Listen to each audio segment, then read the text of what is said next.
Hello everyone, I hope you are doing well. My name is Ritu. Welcome to my channel. Last video में हमने tissue के बारे में बात करी थी. एक बार मैं वापस से रिवीजन करा देती हूँ, फिर हम आगे बढ़ेंगे. ठीक है.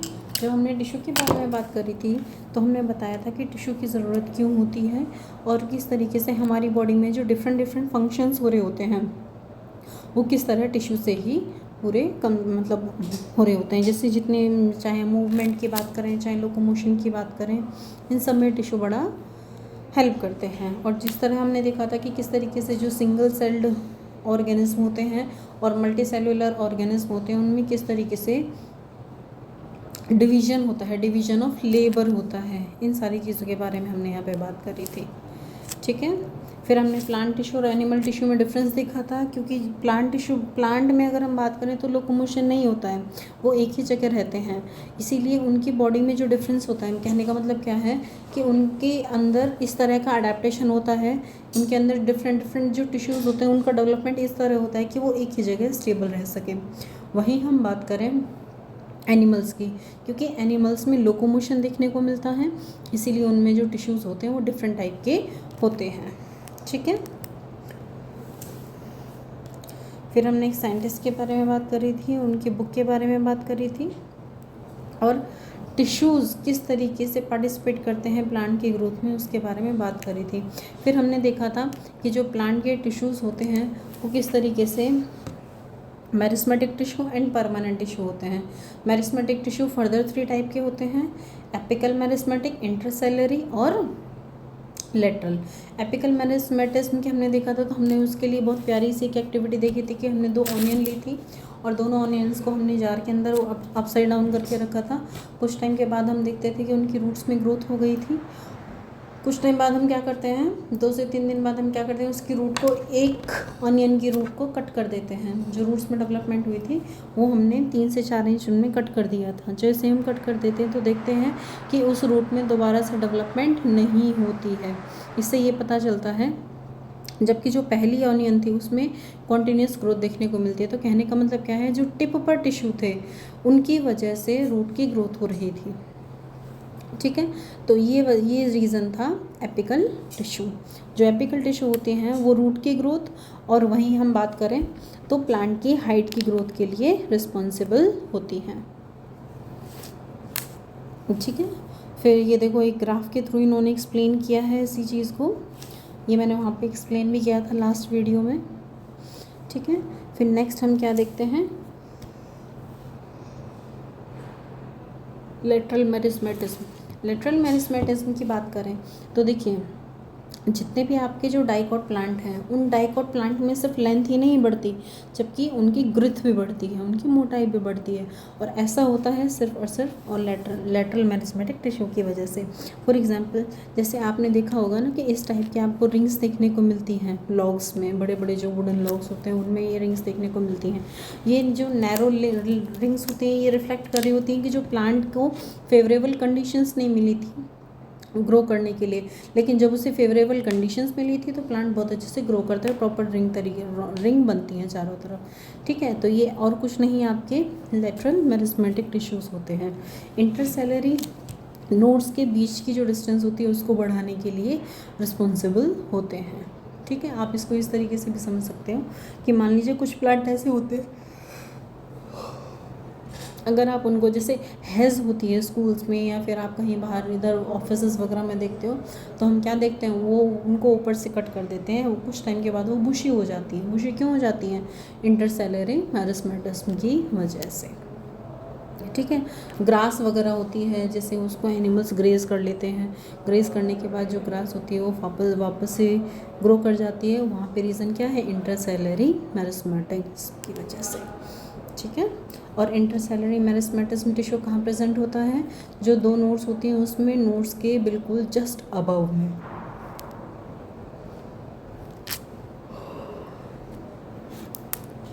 ठीक है. तो अभी तक हमने क्या देखा था कि मेरिस्मेटिक टिश्यू कौन से होते हैं. मेरिस्मेटिक टिश्यू वो टिश्यू होते हैं जिनमें क्या देखने को मिलता है, कॉन्टिन्यूस सेल डिवीजन देखने को मिलता है. ठीक है। जबकि कुछ ऐसे, जैसे मान लीजिए कोई सेल है, उसमें कॉन्टिन्यूस डिवीजन हो रहा है, तब तक तो उसमें लगभग से फंक्शंस हो रहे होते हैं, जैसे उसमें फोटोसिंथेसिस भी हो रहा होता है और सारी चीज़ें हो रही होती है। कुछ टाइम के बाद हम क्या देखते हैं कि ये जो फंक्शन है ये स्पेसिफिक हो जाते हैं। कहने का मतलब क्या है कि ये जो मेरिस्टेमेटिक टिश्यू था, इसमें जो डिवीजन होने की जो एबिलिटी होती है वो ख़त्म हो जाती है, ठीक है, और इनका एक फंक्शन फिक्स हो जाता है। इसको हम बोलते हैं डिफरेंशिएशन, ठीक है। इस प्रोसेस को हम क्या बोलते हैं, जब आपका मेरिस्टेमेटिक टिश्यू लूज़ कर देता है डिवाइड होने की टेंडेंसी या कैपेबिलिटी, तो वो कन्वर्ट हो जाता है आपका परमानेंट टिश्यू में। परमानेंट टिश्यू की बात करें तो देखिए ये भी 2 टाइप का होता है। ट्रांसफर सेक्शन से हम उसे जब कट करके देख सकते हैं, ये होता है सिंपल परमानेंट और ये होता है कॉम्प्लेक्स, ठीक है।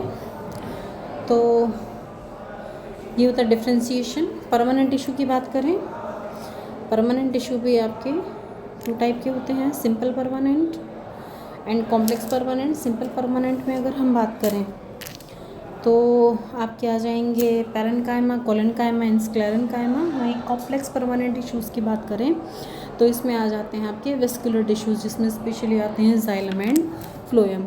अगर हम किसी भी इसकी बात करें, देखिए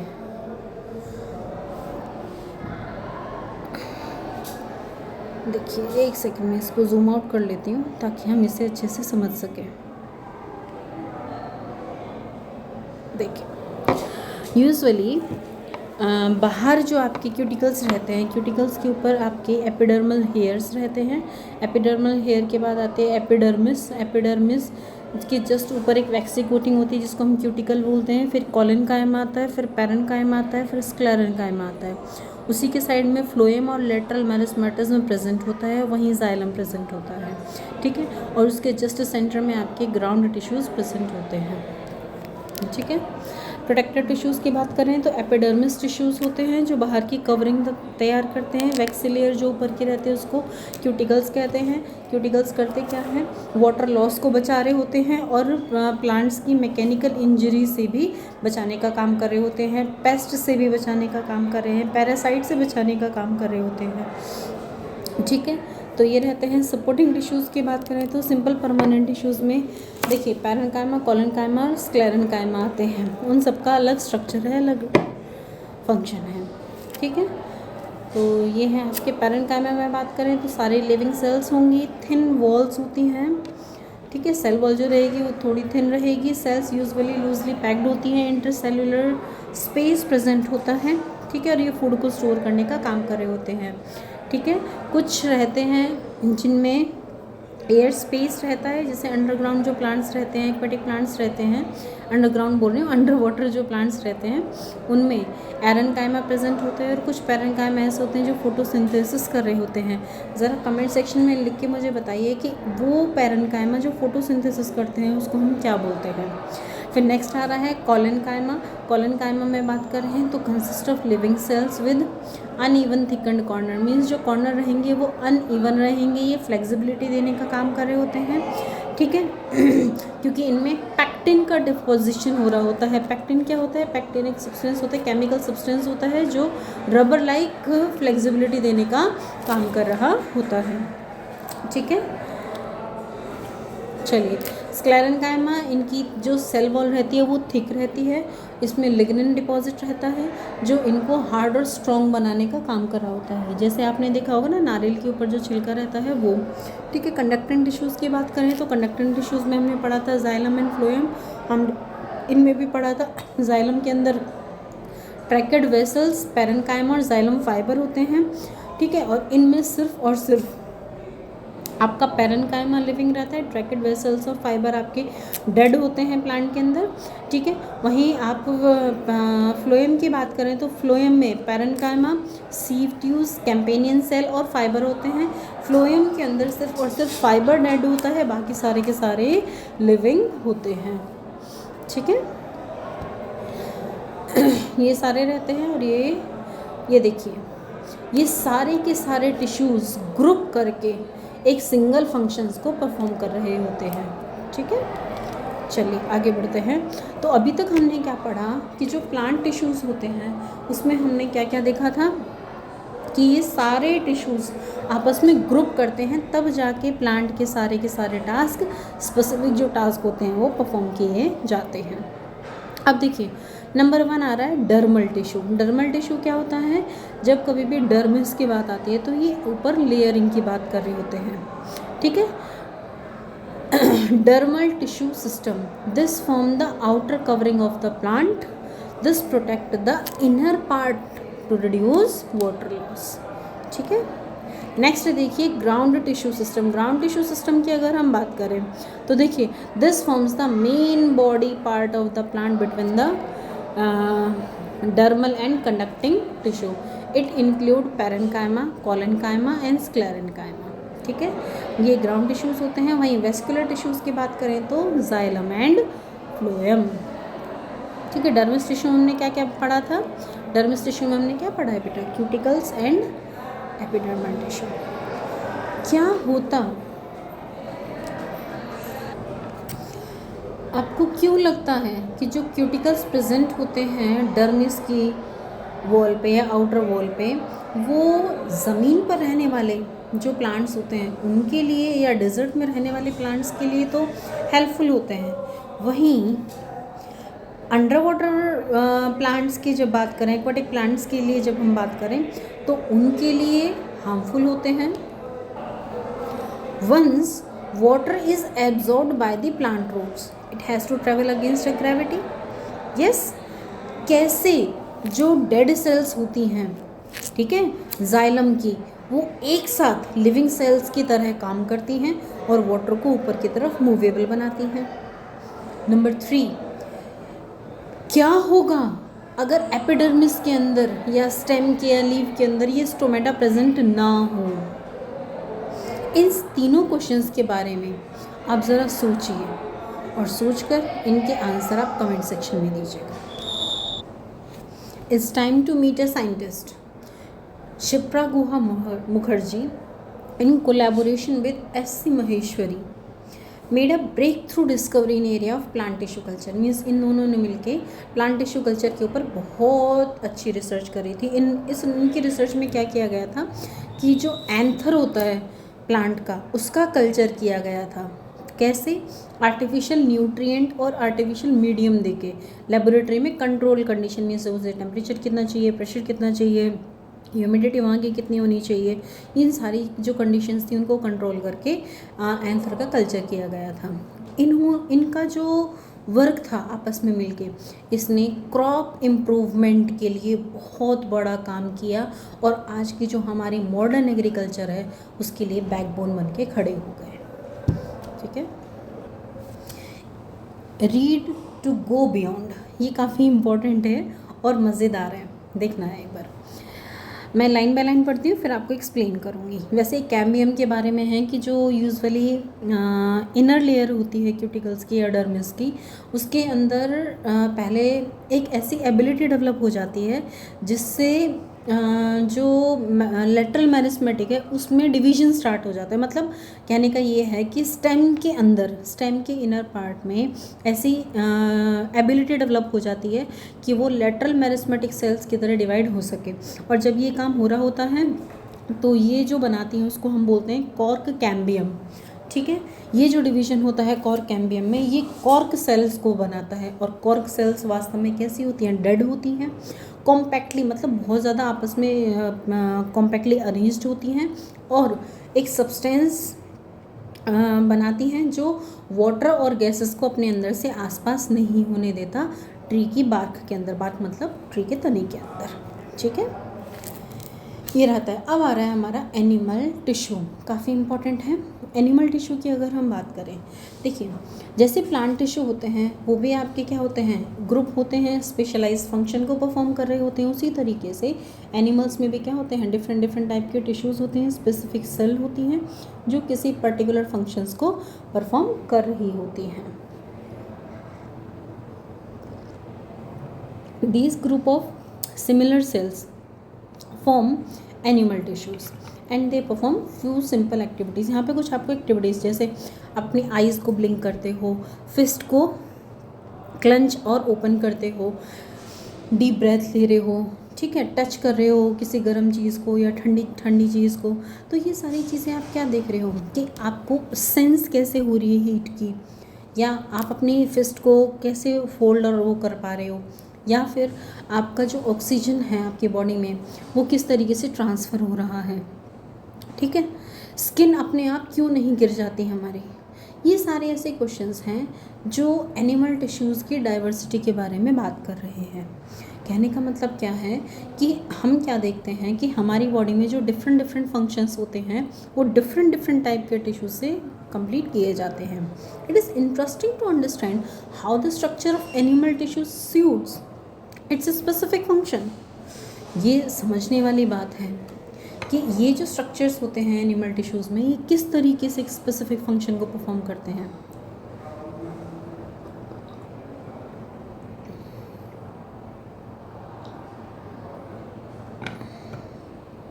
चलिए वन बाय वन करके इस चीज़ को समझते हैं। नंबर 1 आ रहा है एपिथेलियल टिश्यू। एपिथेलियल टिश्यू क्या होता है? जो टिश्यू किसी भी ऑर्गेनिज्म की आउटर कवरिंग को बनाएगा, जैसे हमारी स्किन है, या फिर जो आपके ऑर्गन्स होते हैं कुछ उनकी कवरिंग को बनाता है या उसकी इनर कवरिंग को बनाता है। फॉर एग्जांपल जैसे हमारा माउथ है, माउथ के अंदर एक देखते हो कवरिंग है, उसको हम क्या बोलते हैं? Epithelial tissue. जो टोटल इंटरनल ऑर्गन्स होते हैं जैसे माउथ है, लंग है, ब्लड वेसल है, इवन इंटेस्टाइन है, ये सभी एक क्लोजली पैक्ड सेल्स होती हैं जिनके बीच में बहुत कम स्पेस होता है। This structure prevents the entry of germs, reduce water loss and also help in absorption, secretion and movement of substances. Different type of epithelial tissues are structural adapted to perform different functions. देखिए structurally adapted का मतलब क्या है, आप इसे बहुत अच्छे से समझिएगा। देखो अगर आपकी सेल का structure flat and round shape में है तो इस टाइप की जो सेल कहलाती है, इस टाइप का जो टिश्यू कहलाता है वो कहलाता है स्क्वामस। कैसा कहलाता है? स्क्वामस। क्यूब जैसा है क्यूबॉइडल, ठीक है। कॉलम जैसा है कॉलुमिनल, ठीक है। और अगर कोई टिश्यू ऐसा है, फॉर एग्जांपल मान लीजिए ये आपका कोई टिश्यू है और इनके ऊपर छोटे छोटे छोटे छोटे हेयर लाइक प्रोजेक्शंस हैं, ठीक है। इस टाइप का जो टिश्यू होता है उसको बोलते हैं सीलिएटेड। तो हमने क्या क्या पढ़ा? Squamous, cuboidal, columnar, ciliated. अब इसी में एक चीज़ और समझिएगा, इमेजिन करके देखो ये एक लेयर है, स्क्वामस की एक लेयर है, इसको हम बोलेंगे सिंपल स्क्वामस। क्या बोलेंगे? Simple squamous. अभी वहीं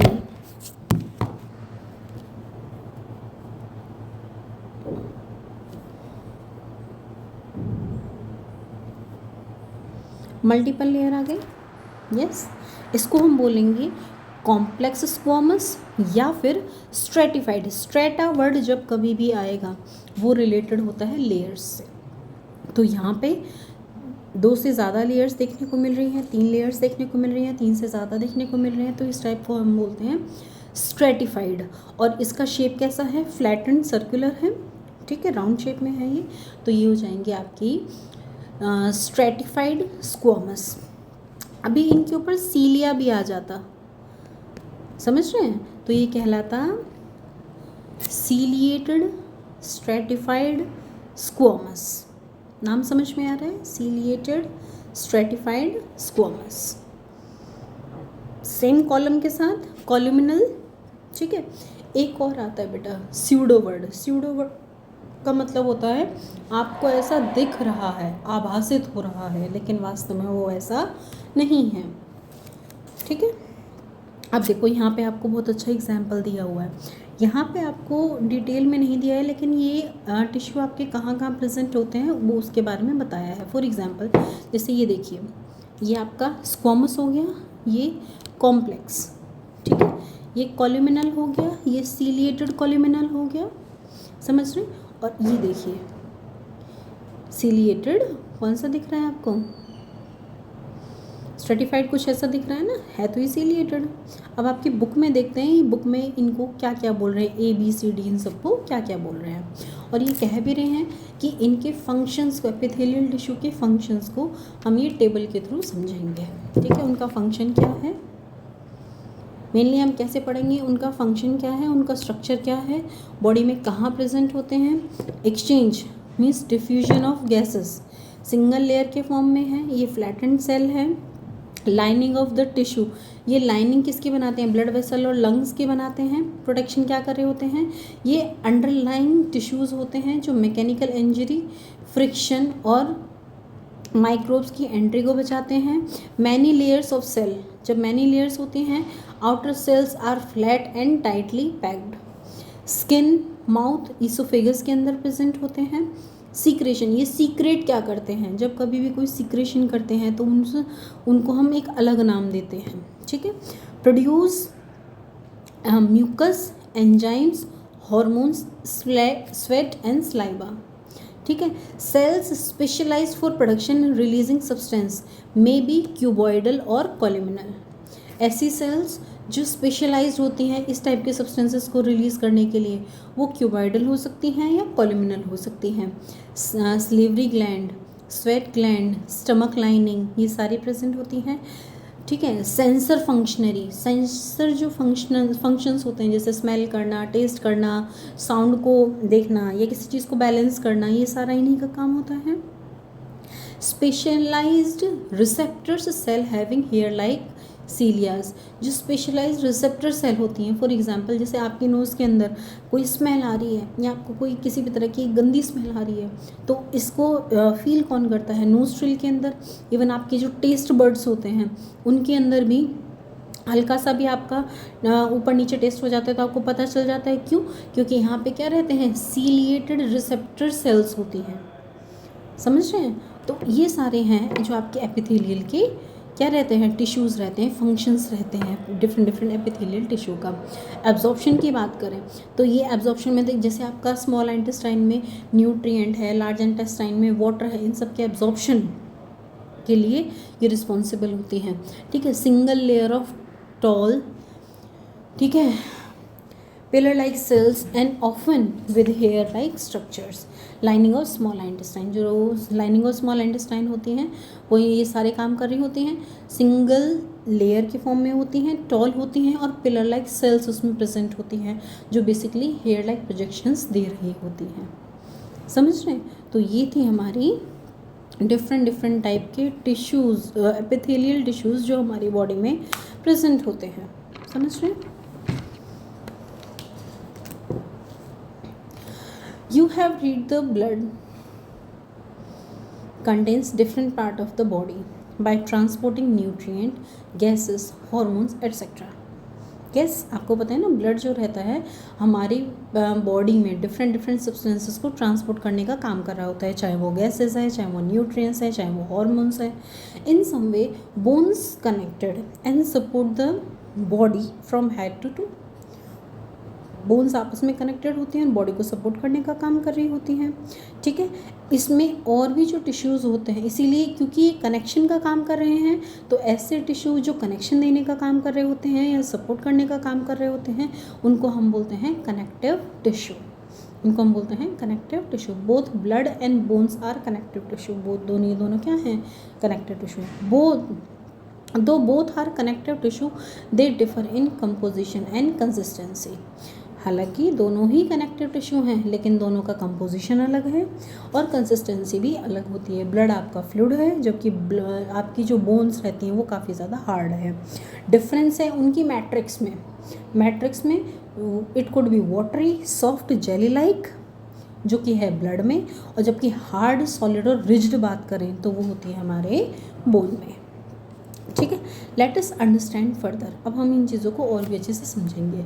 हम टेबल 3.3 को जब हम रिकॉल करते हैं तो हम देखते हैं कि आपने क्या क्या ऑब्जर्वेशन करी थी और जो आपने नोटबुक में लिखी थी। Compare your observation with the table number 3.3। यहाँ पे भी सेम आपको कुछ चीज़ें आपको ऑब्जर्व करने के लिए बोल रहे हैं। ठीक है, ये कुछ क्वेश्चंस हैं, जैसे पहले आपका एक्सपीरियंस दिया हुआ है, फिर आपका ऑब्जर्वेशन दिया हुआ है, फिर क्वेश्चन दिया हुआ है। ठीक है, फर्स्ट एक्सपीरियंस क्या है, when you get A smell cut on your skin. क्या होता है जब आपके स्किन पर स्मॉल कट लग जाता है। ऑब्जर्वेशन क्या है ये आपकी, red blood oozes out from the cut and a clot formed after some time. हम क्या देखते हैं, ब्लड आना स्टार्ट कर देता है और क्लॉट्स वहाँ पे बनने लगते हैं। क्वेश्चन क्या है, what causes the blood to clot. ऐसी कौन सी चीज़ है जो ब्लड को क्लॉट कर रही है। नेक्स्ट एक्सपीरियंस बात करें, when you get a skin infection. जब आपकी स्किन में इन्फेक्शन हो जाता है तो क्या होता है। Observation, the area turns red perhaps slightly swollen, you may have a fever. कई बार ये एरिया कैसा हो जाता है, रेड हो जाता है, और कई बार ये सूज जाता है, और कई बार ऐसी सिचुएशन होती है कि आपको फीवर भी आ जाता है। व्हेन यू रन और एक्सरसाइज। जब आप रन करते हो और एक्सरसाइज करते हो, यू ब्रीथ फास्टर, आप बहुत तेज़ी से ब्रीथ करते हो। योर फेस में टर्न रेड, आपका फेस लाल भी हो सकता है ना। ये सारी ऑब्जर्वेशन है। अब आपके आगे देखिएगा, बढ़ते हैं। Every day experience mention above are related to the blood and its component. जितनी भी हमारी डे टू डे लाइफ में ये सारी चीज़ें हो रही हैं, ये सब किस चीज़ से रिलेटेड है, ब्लड से रिलेटेड है, उसके कंपोनेंट से रिलेटेड है। The red colour of the blood is due to haemoglobin. जो रेड कलर होता है ब्लड का, वो किसकी वजह से होता है, हीमोग्लोबिन की वजह से होता है। ये एक आयरन रिच प्रोटीन होता है जो आरबीसीज में प्रेजेंट होता है।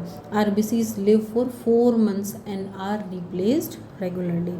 आरबीसीज 4 महीने तक जिंदा रहती हैं और कॉन्टीन्यूसली ये रिप्लेस की जाती है। ज़रा कमेंट सेक्शन में मुझे लिख के बताना कि कौन सा ऐसा ऑर्गन है जिसको हम आरबीसी का ग्रेवयार्ड बोलते हैं। Platelets help in blood clotting at the site of the injury. Platelets क्या कर रही हैं, ब्लड की क्लोटिंग में हेल्प कर रही होती हैं। ड्यूरिंग एक्सरसाइज और run muscles need more oxygen. जब हम एक्सरसाइज कर रहे होते हैं, दौड़ रहे होते हैं, हमारी मसल्स को ज़्यादा ऑक्सीजन की ज़रूरत होती है। So breathing become faster and blood flow increases. इससे क्या होता है, हमारी जो ब्रीद होती है, ठीक है, वो बहुत तेज़ हो जाती है और जो ब्लड का फ्लो है क्या हो जाता है, इंक्रीज़ हो जाता है, जिसकी वजह से हमारा फेस जो है वो रेड दिखाई देता है। White blood cells collect at infected area and causing pus formation and inflammation. White blood cells जो रहती हैं वो इन्फेक्टेड एरिया में इकट्ठी हो जाती हैं और पस फॉर्मेशन करती हैं। इससे क्या होता है कि जो इन्फ्लेमेशन होती है, जिसकी वजह से रेडनेस होती है, स्वेलिंग आती है, और जिससे होता क्या है, ये पस फॉर्मेशन इन्फेक्टेड एरिया को ठीक कर देता है। ठीक है।